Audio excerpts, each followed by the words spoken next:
teknolohiya. Alamin sa programang Pinoy Scientist.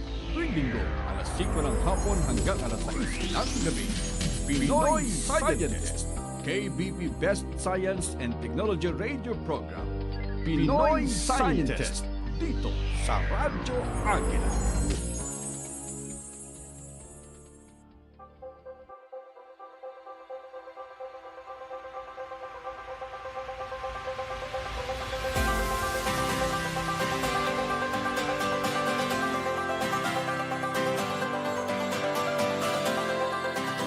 Magandang hapon po sa lahat ng mga tagapakinig ng Radyo Agila. Ako pong inyong friendly neighborhood Pinoy Scientist, Dr. CUSTER.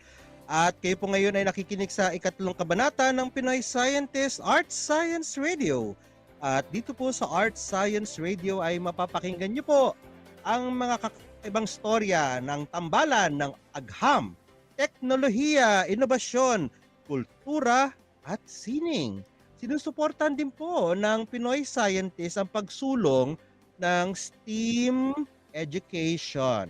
STEAM or Science, Technology, Engineering, Arts, and Mathematics. Ayan. At syempre, pag-uusapan natin mathematics at nakikita ko na po ang ating panauhin na si Dr. Carmelita Ragasa. Hello ma'am, magandang hapon po. Magandang hapon din. Ayan. Okay, at pakikilala ko rin ang aking co-host ng Art Science Radio na si Dr. Corinne Romabiles, ang ating Art Science expert. Hello, Dr. Corinne. I cannot see you. Yes, that's why. Where's your camera? Yes, I know. I will turn it on in a bit because there's something wrong with this camera right now. I was in Zoom, but then when I transferred to Google, I couldn't really see Sige. the background. You can maybe later on during the break exit and then pasok ka sa Google Meet. Yung Zoom Meet mo, you can kasi baka nakaandar pa ang inyong Zoom. Alam niyo naman ngayon ang teknolohiya ay medyo masalimuot. Ayan. Yes, So si Dr. Corinne po, exactly. ayan. Kung natatandaan niyo si Dr. Corinne ay ating panauhin ng unang episode ng Pinoy Scientist Art Science Radio noong Enero at siya po ngayon ay parte na po ng ating programa at ang ating pangunahing sanggunian ng paksang art science. So Dr. Corinne, say hi to our listeners. Hi everyone. Yes, I'm beginning to really like my role here. I hope you're all doing well and enjoying your Sunday rest. Ito pong si Custer ay talagang sinusuportahan ko sa kanyang magandang mga gawain dito sa ating edukasyon. Yes, syempre naman Dr. Corinne, I also attended your classes on art science and kaya natin na itayo itong Art Science Radio. Ang konsepto nito ay dahil kailangan ng ating bayan na maintindihan at mapahalagahan ang interseksyon ng arts and science. At sa episode po na ito ng Pinoy Scientist, Art Science Radio na pinamagatang The Beauty of Math, The Math of Beauty, ating tatalakayin ang kahangahangang ugnayan ng math at ang kagandahan ng sining. Ayan, naku, paano kaya natin pagtatambalin yung dalawa niyan, math at sining at agham at arte. At kung paano natin ito ma-appreciate ang kanilang mas malalim na kaugnayan. At kasama natin ang ating guest na si Dr. Carmelita Ragasa. Isa po siyang professor ng University of the East. Ayan, Dr. Ragasa, I have a very close friend na kaapelido niyo po, chemist po siya, si Dr. Ragasa Consolacion. Kapatid ko siya. Oh my! She is one of the best scientists sa larangan ng chemistry at natural products and I love her. Kaya pala meron kayong similarity. Parang nakita ko si Ma'am Consolacion Ragasa. Ako po yung madalas pong dumadalaw sa kanya kasi nagturo na rin po ako sa De La Salle University. Yes. And I love her. I love your sister. Let's go and visit her grave. Yeah, she passed away because of COVID, but she was teaching the moment that she couldn't breathe anymore. Then I really knew she had it, but she wouldn't like to accept that she had COVID. So it was quite late. So there. Si Ma'am Ragasa po ang pundasyon po, isa sa mga matitibay na pundasyon sa larangan po ng natural products research Right. I consider her as one of the best scientists Yes. ng Yes. Pilipinas sa Mm. larangan po ng natural products and chemistry. And in So, fact, the laboratory in LaSalle MRI laboratory was named after mm, her yes, I in love your sister po. STM. And I'm hoping sana yung kanyang I'm trying to communicate po sa mga naging alaga niya na ngayon ay Yes. nagpapatakbo na po ng kanyang laboratory because Exactly. Yes. I'd like to Yes. collaborate with them, especially that I'm also doing natural products research. So Really, you're also in chemistry. yes, that's my PhD, chemistry and biotechnology. And right now Fantastic. Fantastic. I love your I Congratulations. love your sister. I love your sister. When I talk to her, as in, She's mararamdaman lovable. mo, mararamdaman niyo, ma'am, yung kanyang pagmamahal. Sa At science. saka, Yeah. imagine, one time I was with her sa isang conference. Aba, gumagawa pa ng paper. Sabi ko, ma'am, wala na ba kayong hindi ba kayo nag-enjoy makinig ng I had to write a paper. Alam mo naman, kailangan natin mag-publish. I love it. Oo. Ayan, So, nakita ko na si Dr. Corinne. Hello! Hi, everyone. Hi, Dr. Ragasa and my friend Custer. yes, Corinne. How are you? Very good. Dr. Corinne, it's a small world and I found a new friend who's one of I my know. favorite teachers in natural product chemistry. Sister pa man Oh, din siya, so I'm so happy. yes. Tayo muna ay mamaya magta-time check, okay? Bago yan, magbe-break muna tayo. Magkakaroon tayo ng maiksing paghatid ng ating istasyon ng mga mensahe. At wag niyo po kaming alisan, samahan niyo po kami ni Dr. Corinne Romabiles, ang ating art science professor. Ay nako, first time kayo makarinig ng konsepto ng art science, wag kayong aalis. At of course, lahat kayo dyan na takot sa math at mahal ang math, mas mapapamahal niyo pa ang math at mawawala ang takot ninyo pag narinig niyo po magsalita si Dr. Carmelita Ragasa. Ang oras po natin ngayon ay 80 minuto makalipas ang ikalima ng hapon Philippine Standard Time. Magbabalik po ang Pinoy Scientist Art Science Radio. Ang oras na ito ay hatid sa inyo ng Cable Link, your link to a world-class entertainment. EBC, Eagle Broadcasting Corporation. Ito ang Radyo Agila.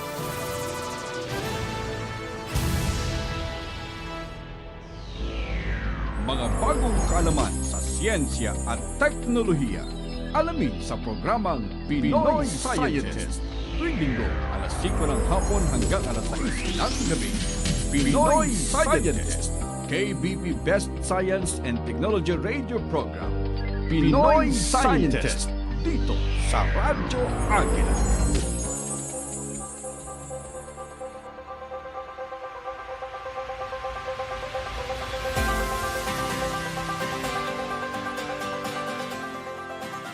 Tayo po ay nagbabalik sa Pinoy Scientist Art Science Radio dito sa Radyo Agila. Ko po si Dr. CUSTER, ang inyong friendly neighborhood Pinoy Scientist.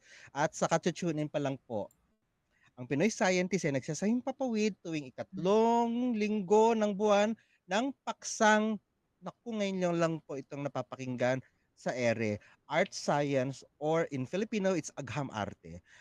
Ito po ay ang makabagong katagang nagsisimbolo ng tambalan ng agham, teknolohiya, inobasyon, kultura at sining. At sa araw na ito ay hahandog namin ang episode na The Beauty of Math, The Math of Beauty.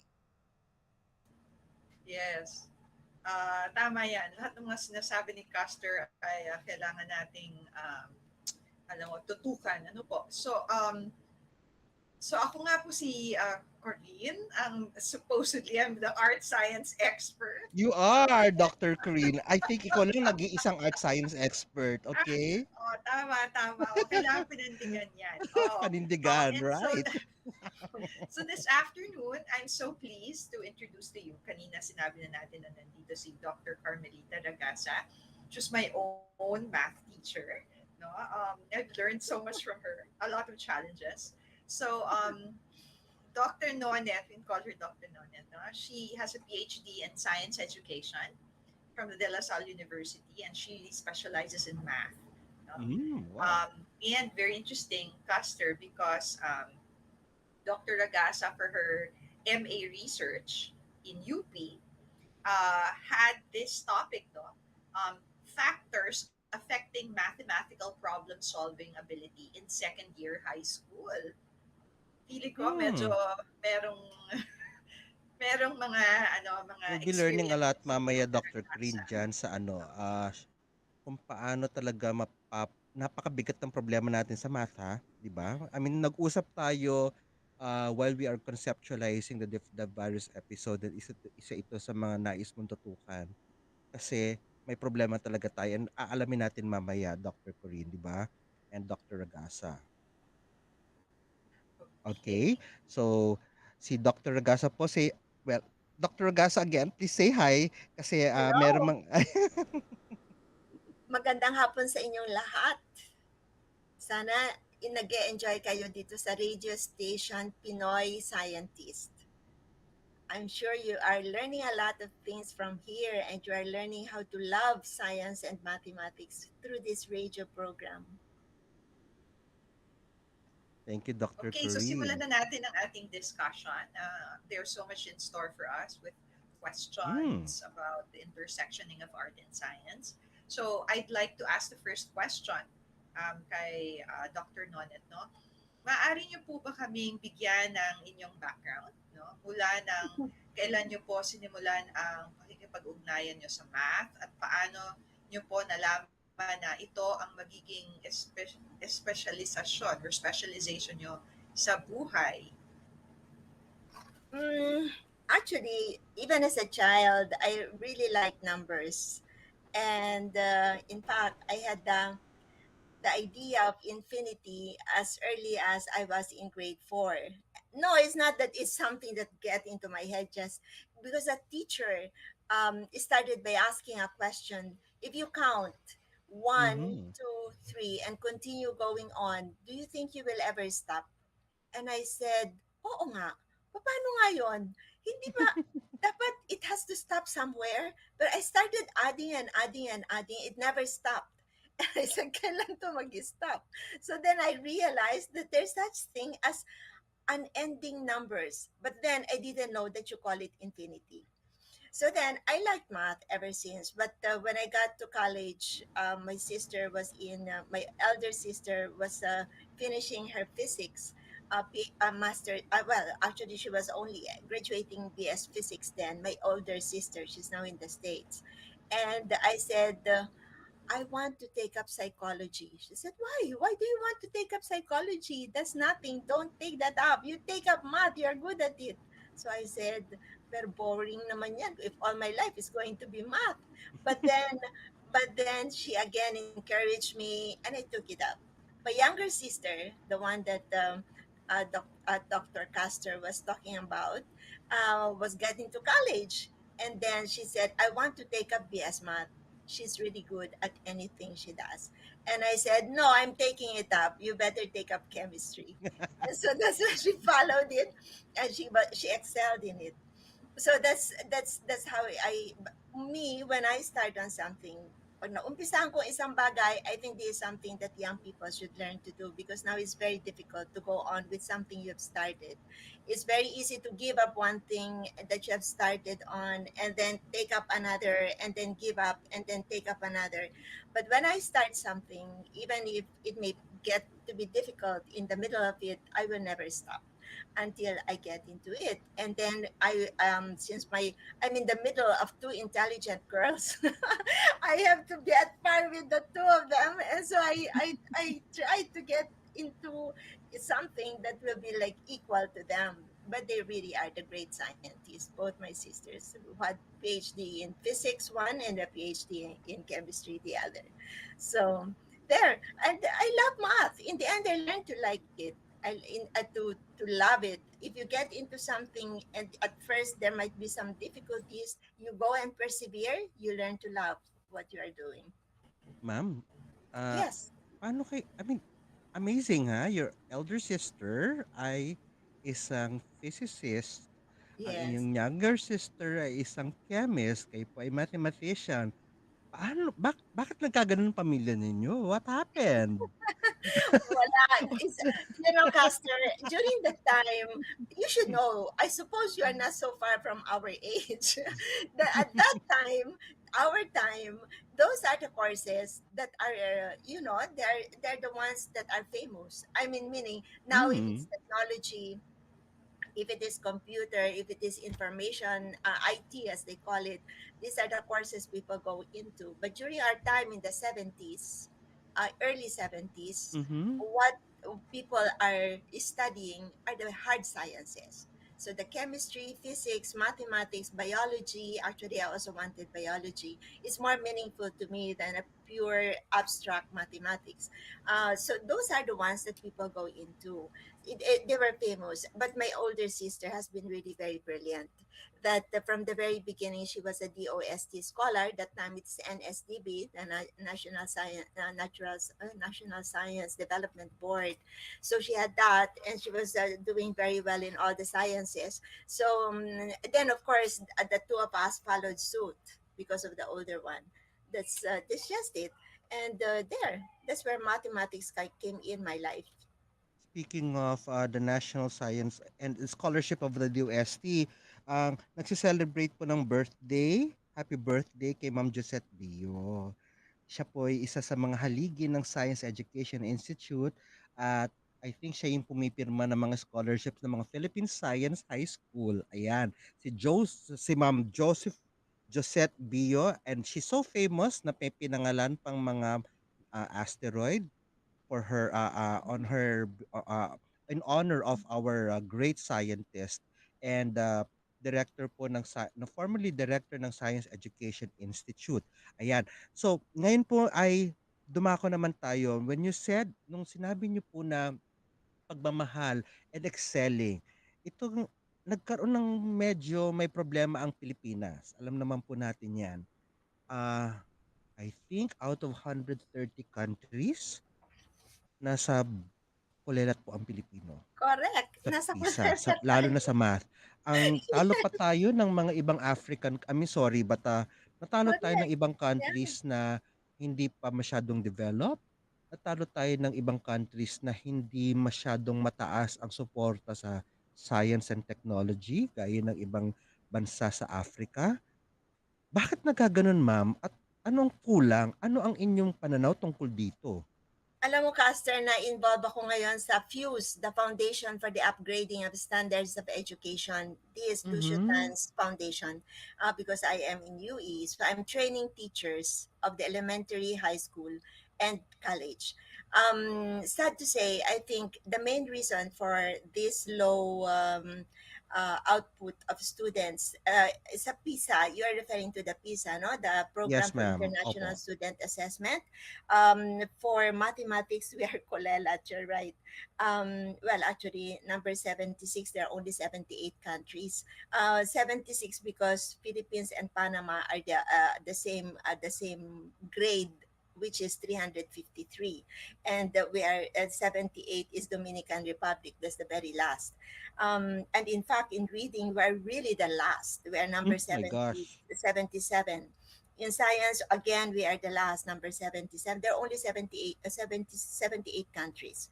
So on the average of reading, science, mathematics, we are number 76. So that's how far we are. It's not only in math, but also in reading and in science. And China is always number one. Well, you compare why those on top, the ones on top are China, Singapore, Macau, Hong Kong, Japan. These are the ones on top. What do they have that we don't have? Anyone can answer that, actually. Anyone can answer that. It's the discipline. We don't have it. Mm. We don't have the discipline. I mean, discipline has many meanings. All subjects are disciplines. You say sciences are disciplines, mathematics is a Opo. discipline, or these are disciplines. But also, we lack the meaning of discipline, which is innate in a person who knows how to sit down when she studies and how to concentrate and to focus. I mean, that's what we lack, because there's so many distractions, and teachers don't seem to know how to help students have critical thinking and creative thinking. Now you're talking about arts and science and Mm-mm. mathematics, so you know that arts is creativity and mathematics is more of the critical thinking, logic, deductive reasoning and inductive reasoning are the components of critical thinking. Opo. This all this people in our schools do not um, do not learn how to both creativity and creative thinking. Why? Because teachers don't know how to teach them. Can it be taught?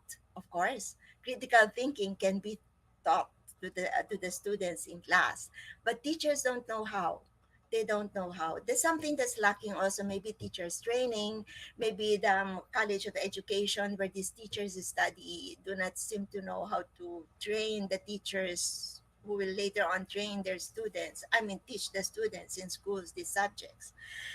So there's no discipline, and there's no focus. Students know don't know how to focus, and there's so many distractions now pa with all this technology. Nasa classroom ka, tahimik na ngayon ng classrooms. Pero asaan ang mga bata, kanya-kanyang cellphone, di ba? Pero I'm Mm. so amazed actually with this change of our educational system. Opo, Many ma'am. things have improved after the pandemic. You know that the grade uh, K to 12 had started 2018, Mm-hmm. and 2019 we had the pandemic, but we have started already until grade 12.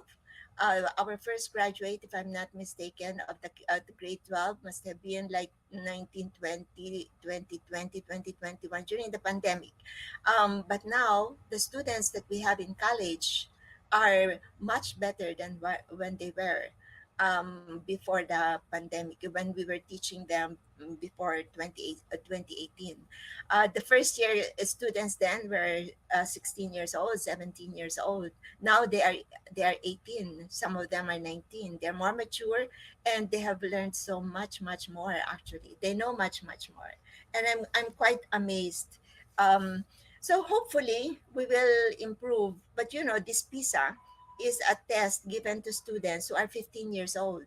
So these are in high school actually, Mm-hmm. maybe in junior high school, grade what grade 10, fourth Grade year high 11 school, usually. or grade 9, or grade something like that, no? Yes. So hopefully the curriculum that has changed, because DOST, I refer to the the Commission on Higher Education. Chair. no, I'm referring to the high school. Oh, Um, DepEd. DepEd, yes. So the DepEd has also changed the curriculum. A lot of change. Now it's a spiral. It was not like that before. Hopefully, they have statistics in grade 1. Now they do. When I saw the spiral curriculum, wow! And that statistics is building up Ma'am, what until I spiral? think Paano ang spiral, ma'am? sir, ang spiral, yung ano ba, bibigyan ka lang ng konti-konti, tapos habang tumataas ang level mo, dumadami ng dumadami ang itinuturo, but the same Oh. subject. So, halimbawa, yun na nga, yung statistics na yan. I was surprised. I saw in the curriculum statistics in grade 1. So, ano lang yan? Counting lang muna. No, tingnan kung ilan ang mga estudyante sa kabilang classroom, o ilan sila sa 10, 20, 30. Statistics na yon. Pero pagdating ng grade 2, magbabago yan, dadami yan. Statistics pa rin ang tawag doon. Habang tumataas, so mag-improve hopefully. I mean, we are now changing our curriculum. We have changed actually. It's just to implement it. And then also the math in all the math in college then as a gen ed has gone Mm-mm. back to the high school. So ang ating gen ed lang ngayon sa mathematics is mathematics in the modern world. By the way, we wrote a book, three of us faculty from UE wrote a book on mathematics in the modern world, para ako nag-advertise by our book. Pero it's a beautiful one also, because the very first chapters of this are really appreciation of mathematics. Yeah. Magaling, magaling. And then ako naman, I wanna ask Dr. Ragasa, no, ano po ang sikreto nyo o ang technique nyo sa pagtuturo ng math para itong mga batang ito na distracted or through the years Dr. you Corinne, figured out kinuwento ka sa yeah. akin ha, na nahimatay ka nung college sa math. Totoo ba yan? That's why probably you were asking that question. Okay. Yes. Oh, what a discovery. I hope that's already Well, Corinne, when truly I was yesterday. teaching you, I was young. Now it's much Ay, different. It's wait, much, Dr. Corinne. Ano ba si Ma'am Nonet? Terror ba siya? Or Hindi, she's hindi very naman? nice. Okay. Super. She you had cannot say it. favoritism. Just kidding. She Ay, would have nako, loved you, Corinne. Custer, if you were there. Because it Nako, seems that you're a Corinne. very Nako, Corinne. mathematically minded person. So, Dr. Nonet, would you like to answer that? Like, what tricks have you been trying, maybe even lately, for the digital natives, for example? Mm-mm. Yeah, well, throughout the years, what I have been trying is to present the class in such a way that the students get interested in it. You know, actually, the students are interested to learn if only teachers know how to catch their attention. Um, my catching attention is by asking questions. I begin Mm. class Inquiry by based. telling them what we are going to take up for the day, and then I would tell them that we are going to have interaction. I'm not just going to talk alone here in front of you. I'm not going just to write in front of you. You are going to write on the board as well. I'm going to ask you. Everybody will participate. No one will be sitting down today, and things like that. They're on their toes. And then so I start to throw questions, and then I ask one to answer. And do you know this, especially after the pandemic, so Mm-mm. many would raise their hands and so many are so eager. I was wondering if it's because they were detained in their homes for 2 years, that now they're so eager, Happy to connect. also eager to Opo. go to the board and to solve problems, and they're now solving like anything. And then also to ask them the higher order thinking questions. You make them know the answer, don't give them the answer. That's one thing. Let them be the one to think about the answer. Yesterday, I was just Saturday. I have Saturday classes. One was solving a problem on the board, and then the absolute value, there was a difficulty on deciphering it. And I said, "Why do you think? Where is the X?" Uh, and then she's just going to point the X on the board. I said, "No, what I mean is, where do you find the X inside the?" And then she realizes inside the absolute value. And so therefore, how should the negative be? You have to ask them question one after the other so that they get the answer by themselves. And then also the other students are waiting for him to answer. If not, mom, mom, ako. That's how it is. So I think that's how it should be. Make them participate. It's not that, the problem of many students is my teacher only talks to the board, faces the board, write on the board, and that's it. And maybe explain a little, and that's it. And he right now students don't copy notes anymore. They don't copy notes. You know why? They have their cell phone to take the picture. Actually, they don't. I don't. Yeah, they will not even read that later on. Not at all. So you better make them learn in the classroom now. Make them go to the board. Make them solve. Make them understand and ask them questions. Let them participate. Mm. So it's something like inquiry based learning. Yes, actually. Na you give or you throw questions, tapos yung mga estudyante sila ang magbibigay ng mga kasagutan until they arrive at the right answer. Yes. And you mentioned earlier higher order learnings, higher order thinking skills. So my follow-up question mula sa question ni Dr. Corinne ay paano niyo po mabibigyan at maipapakita at mailalabas ang pagiging creative at malikhain ng mga mag-aaral sa inyong kurso ng matematika?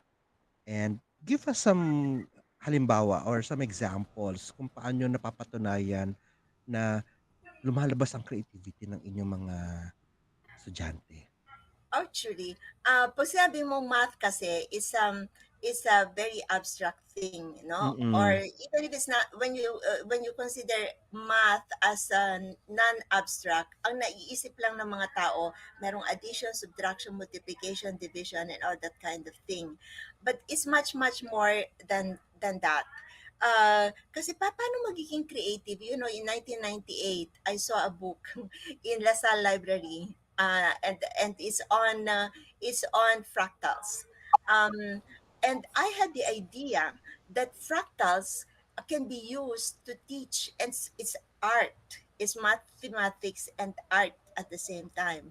So it's so beautiful, and how to create it is so simple.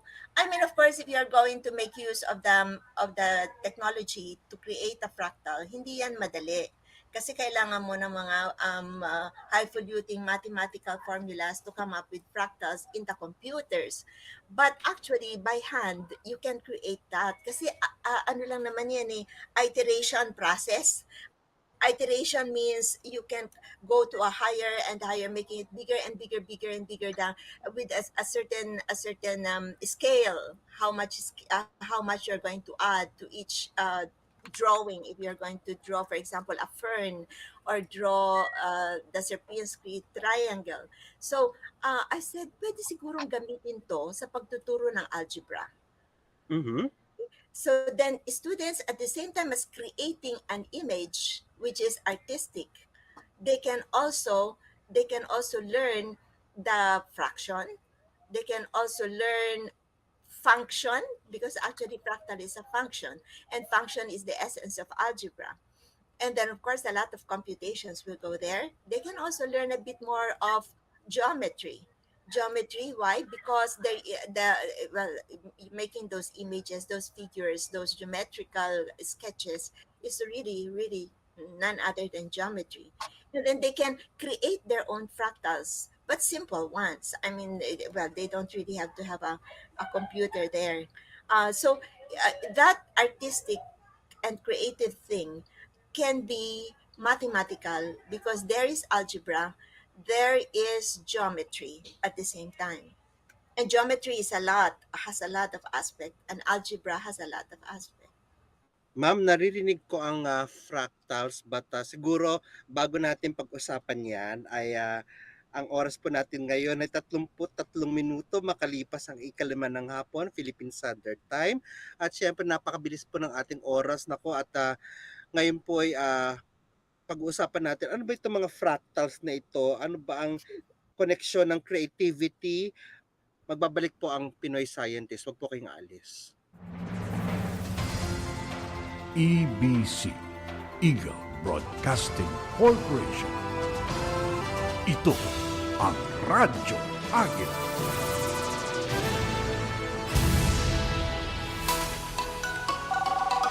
Kumusta po? Pag-usapan natin ang paggamit ng cellphone.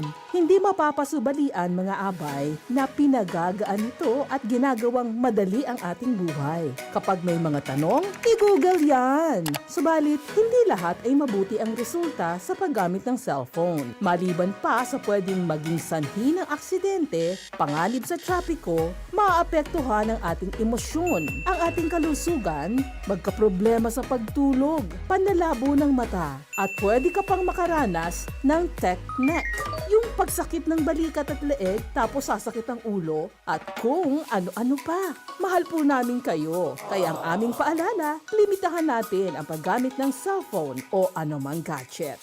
Maging huwaran tayo sa ating mga anak. Ito po si Julie Fernando, ang inyong kapitbahay.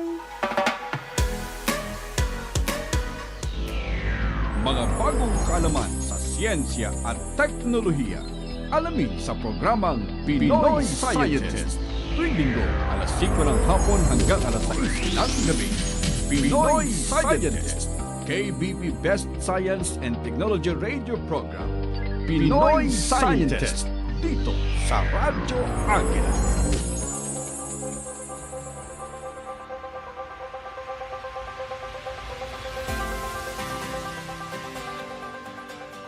Tayo po ay nagbabalik sa Pinoy Scientist Art Science Radio dito po sa Radyo Agila Net 25. Ako po si Dr. Custer, ang inyong friendly neighborhood Pinoy Scientist. At sa kachuchunin pa lamang ang paksa natin sa programa ay The Beauty of Math, The Math of Beauty. Thank you naman. At dito ulit tayo. Ako nga po si Dr. Corinne Romabiles at kasama po natin ang ating panauhin, si Dr. Nonet Ragasa. Ayan, magbabalik tayo sa ating tanong na iniwan kanina bago mag-break. Si Ma'am Nonet, nag-mention siya ng mga fractals and then kinonect yun sa creativity, kinonect yun sa algebra and geometry. Ma'am, ano ba mga fractals? Kasi parang hindi ko nadaanan yan. At saka ano ba yung kailangan ba yan ng mga formula at kailangan ba yan ng mga programs? Ano doon yung geometry and art and creativity? Yeah, fractals is actually is a mathematical construct. It is characterized by what you call self-similarity. Pag sinabing self-similarity, yung isang maliit na figure, gumawa ka ng mas malaking figures, mas maganda yan kung meron ka tayong PowerPoint dito na mapapakita natin. Kaya lang, syempre, I'm not ready for that now.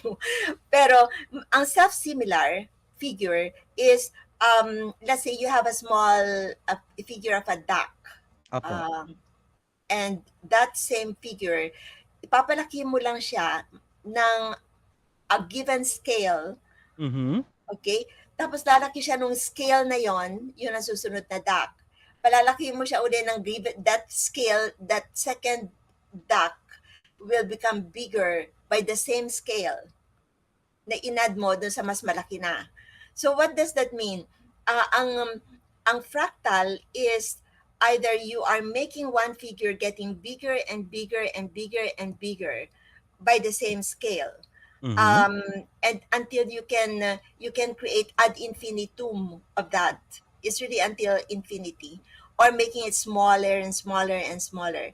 Ang magandang example niyan ay yung Sierpinski triangle. So yung sinasabi mong formula, actually doon na yung scale na yon. Ano yung scale na yon? Ano yung scale na gagamitin mo to make that figure become bigger and bigger and bigger and bigger? Or the other way around, you are given a figure and make it getting smaller and smaller and smaller and smaller. Ang mga challenge ng mga bata dyan, anong magiging area occupied by a certain figure kapag pinaliit mo siya ng pinaliit. Yung area na yon is already a geometrical question. Now, the Sierpinski triangle is very interesting. So it is an equilateral triangle, equal sides, and then get the midpoint of each side.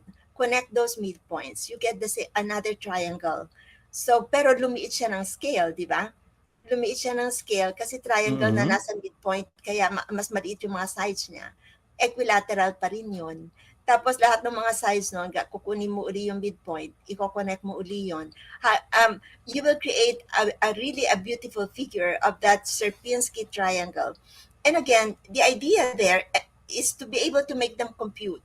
So ano ngayon, anong nangyari sa area nung triangle, at this nth iteration, ang tawag kasi doon iteration, yung paliit ng paliit ng paliit. O kaya palaki ng palaki ng palaki. Iteration yun. Pero kung lumiliit yung figure mo, ano magiging area noong pinakamaliit? Ano kaya ang perimeter noong pinakamaliit na yun? Yung mga ganyan. Pag tinanong mo yan, andyan na yung geometry, papasok na yan dyan. No, yun. And then, syempre, they can also create a figure. Halimbawa, is a rectangle. Yes, no, kapag may rectangle ka naman, tapos i-divide mo yon into 4 parts. Tapos yung 4 parts na mga corners, i-divide mo uli siya into equal 4 parts. Ganun uli, makakagawa ka naman ng Sierpinski gasket ang tawag doon. Kasi now it's a triangle. And then yung halimbawa, snowflakes. The Koch snowflakes is a beautiful figure. It's also a fractal. Ma'am, kaya po naitanong yung fractals na yun kasi alam ko, meron mga tinatawag tayong fractal artists and I saw some, I don't know, Doc Corinne, meron ba kayong nadaanan ng mga fractal art na artwork? Kasi ngayon ay uso ang tinatawag natin mga non-fungible tokens. sa sa larangan ng mga blockchain at saka Yeah. sa Mm. intersection ng IT and art. Yeah. I actually, so the first time I heard about it, and since Mm-mm. Dr. Nonet here had also gotten me excited about it, um, and I looked at them, even in Google, I just checked on Google Images. I Mm-mm. realized that there is some kind of optical illusion um, that can happen. I am really not a mathematician, right? But I realized that with what Dr. Nonet is saying, if it's if it's translated into something visual, for example, it has a unique um, representation, and it yeah. So it's very similar to like graphic arts. So Mm-mm. it has like this, it has like this computational feel to it. But at the same time, I think it's very related to, uh, the concepts of um, golden mean and all that. There is something here that's very uh, accurate, orderly, but then again, it's very articulate in its visual form. So basically, that. And Ma'am Ragasa, Dr. Nonet, uh, it's somehow is there a balance between yung order and chaos, the mathematical formula and randomness that create beautiful images, not just beautiful images, but something that whenever you look at it, parts of your brain will light up because fractals are actually biological na where everything is in its basic form fractals. You know, now that you're talking about fractals, actually, that's what do you call this? No, it's not. You're talking about chaos, and there's a saying that goes in mathematics. There's order in chaos. Mm, Why? Because when you say chaos, there's randomness. You just mentioned that word randomness. And when you plot points in the plane, with a certain formula, yes, ma'am. that formula is the one that will make your points go on chaos at the same time, very random. It will land at a random place in your graphing xy plane, so it becomes random. But at the same time, since you have a formula there that limits where they should be, then those points will land in places where they should. So in the end, there's that order. There's an order The in that chaos. chaos. And and Dr. Corinne, the order, ang ganda, kinalibutan ako doon sa sinabi ni ma'am. There's an order in that chaos. And there's a chaos in that seemingly orderly formula. Isn't Yeah. that art and aesthetic, Dr. Corinne? Yes, Parang, di ba, parang meron tayo na naman realization sa sinabi ni yes, ma'am. yes. What's your thought Yeah, yeah. about it? Yeah, actually, I have been I've been mulling over this idea for a while because Mm-mm. uh, in my study of art, I've always been looking at what's objective and factual, since in art, there's always the existential approach to this experience. Like, okay, look at the painting and there's so much Mm-mm. red. And then they ask you, what do you feel about the red? Yeah, but maybe it's not really what you're feeling about it, but what's the psychological effect of red? So that's science already. No? Mm-mm. Something that's definite. Or what might I don't know, Monet or Picasso had said about red and its blending with blue. It's really nothing to do with your feelings, but there's something very orderly in or systematic in the way these questions are um, are directed towards a definite answer, something like that. Ako'y naniniwala din ako, Dr. Corinne and Ma'am Nonette, Dr. Nonette, artists, di ba, like Monet has a style. Monet is ano ba siya, impressionist, right? Si Zayn has a style. The way he uses mga basic colors and the way the figures are twisted. In the same manner, Leonardo da Vinci, a Renaissance painter, they have their own style. But yet, there's iteration and apparent chaos. Nakikita ko yung pagkaka-mention ni ma'am na there's it lands on a particular area even if it's chaotic. It's Yes, chaotic because you want, yes, gusto mo may yes, art. yes, Gusto mo yes, mag-explore something outside of you want to explore something outside of the horizon, and yet it falls into a certain area which is probably a movement yes. which is embodied by the way the brain of an artist works at that moment. That is so mathematical, right? Mhm. Yeah. And Yes, Dr. right. Nonet, meron po bang gano'n na the styles are actually described as mathematics? Well, what are styles? When you talk about style, I guess you have a particular framework in your mind. Every, Mm. every artist has different style. There's no two. Well, of course, you call one style the same style as the other. I mean, there's a name for that, and yet the strokes will always be different. So, yeah, I guess that style is the one that makes you do that thing in the same way, that art or piece of art in the same way as you would do it in another piece of art. So I don't know really how artists work, but I guess that's what it means by a style. And is it mathematical in that sense that there's a particular pattern? Mathematics is It's a pattern. pattern. And the same way, Whether it is everything in nature. I mean, has the way a pattern, yes, flower, the way a shell yes, looks like, yes, yes. even That's our one thing. weather, there's a That's one thing pattern. that I would like to talk about also. That Mm. the Fibonacci sequence is a Mm. sequence of numbers by Fibonacci: 1, 1, 2, 3, 5, 8, 13, and so on. That's adding the previous two numbers in the sequence. You find them in nature. Amazing. Mm. You find them in nature. So there are flowers with only one petal. So that is what you call the first in the Fibonacci number, then two petals, then three petals, then four petals And until you have. they apparently they have the same yung itsura nila, yung pattern nila meron, 'di ba? Yes, 'Pag titignan exactly. natin ang lahat ng mga Yes, bulaklak, yes, yes, well, yes, probably except for orchids yes. because orchids don't follow pattern. But anyway, Dr. And then Corinne, I'll because you, reserve you. yeah, Mahilig kayo sa orchids, ma'am? yeah, of course, who's not? Kasi sinasabi nilang orchids, 'di ba, parang well, hindi siya symmetrical yung kanyang mga flowers, Um, but mm.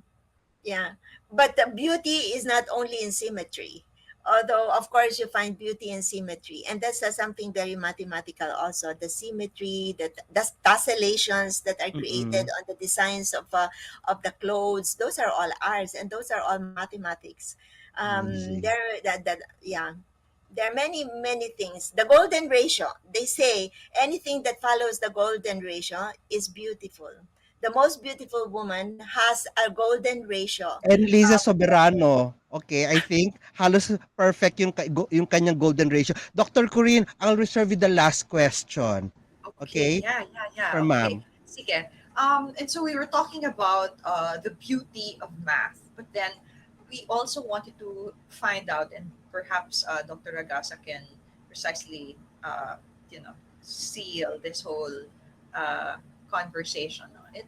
We are also wondering what you think about the math of the beautiful. Do you think you can comment on that? Because we're talking about the beautiful in math, but then we reversed it by saying, what is the math of the beautiful? Maybe we can say it with, I don't know, maybe a capital B. I don't Mm. know if it's not like a concept.